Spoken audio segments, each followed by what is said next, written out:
Gandang gabi, Mr. President at members ng Cabinet. Um, Before we start, tignan natin kung saan tayo nanggagaling sa in terms of the economy ho. Nung pumasok kayo noong 2016, ang order niyo ho sa amin ay is to manage the economy for the welfare of the Filipino people. Ang ibig sabihin noon, lahat ng collection natin ng taxes should be collected efficiently at lahat ng gastos natin should be very conservative and really wag tayo magwaldas ng pera. So, ang resulta ho noon ay maganda yung position ng economy natin. So, kaya even though we have a bad luck to have this COVID-19, we are very well prepared. Ang growth ho natin from 2016 ay average 6.4%. Yung collection natin ng income ng government is the highest in 22 years as a percentage of our growth. Ang utang ho natin has gone down to the lowest it has been in terms of percentage to GDP, and it's only now 41.5%. Dati ho, 70% of GDP yan. Ang inflation ho natin, bumaba na. So it's last month it was 2.5%, and it is within our target of 2 to 4%. Ngayon, itong COVID-19 has hit us in a very hard way.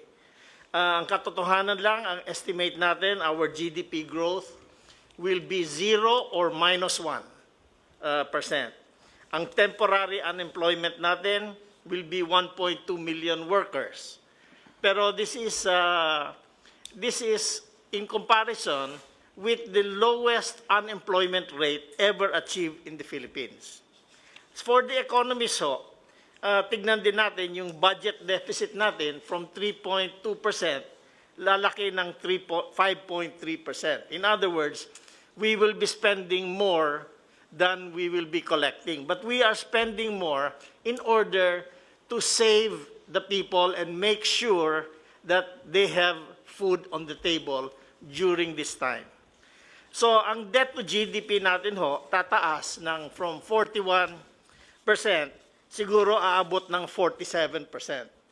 Pero that is still very low in compared to our neighbors. May isang neighbor tayo na 80% of GDP ang utang nila. Ngayon, nagpapasalamat ho ako na the legislature gave you the power to reallocate the budget so that we can meet the new the new priorities now, which is the COVID, which is brought about by the COVID. So the economic managers and the central bank have put together a fiscal and monetary actions of a value up to this date of 1.17 trillion pesos, or 5 to 6% of the GDP. We have a long breakdown of how we have this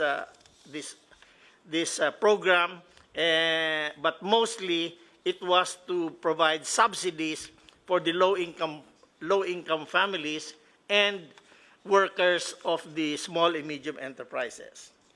We also spent a lot of money, about 600 million pesos for health care and COVID items, and the central bank has provided 830 billion pesos in liquidity for the economy. So, this is what we have done so far. Ngayon, right now, we are working on our recovery or our bounce back program. But to do that, we have to analyze first what is the damage to the economy.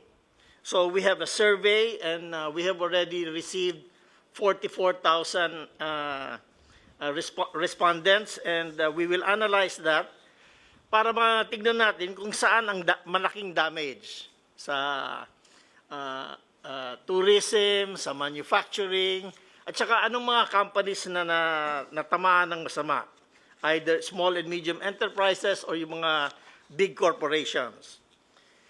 So we are also coming up with the program to continuously borrow more money to support the Philippine economy and our fight against this COVID.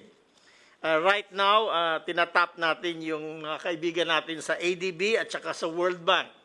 And we will probably be borrowing mga 5.6 billion US dollars from them. Kung kulang pa ito, we will go to the commercial market. Pero okay naman ang credit rating natin. Tumaas nga, BBB plus na tayo, the highest ever. So we are confident ho na we have the financial capability to bridge this problem of that COVID has brought us. So we want to assure all our citizens na at this point in time, we have the money, although we have to realize na hindi naman endless yung pera na ito. So kailangan we have to spend it correctly. Hindi yung for wasteful expenditures. So the program is to spend first to help the poorest families, and then to help the small and medium enterprises, and then to provide support for the companies that are supported by their banks. So, Mr. President, you have created an economy that can stand a hard hit, and I think the Filipino people should thank you for your very conservative economic policies.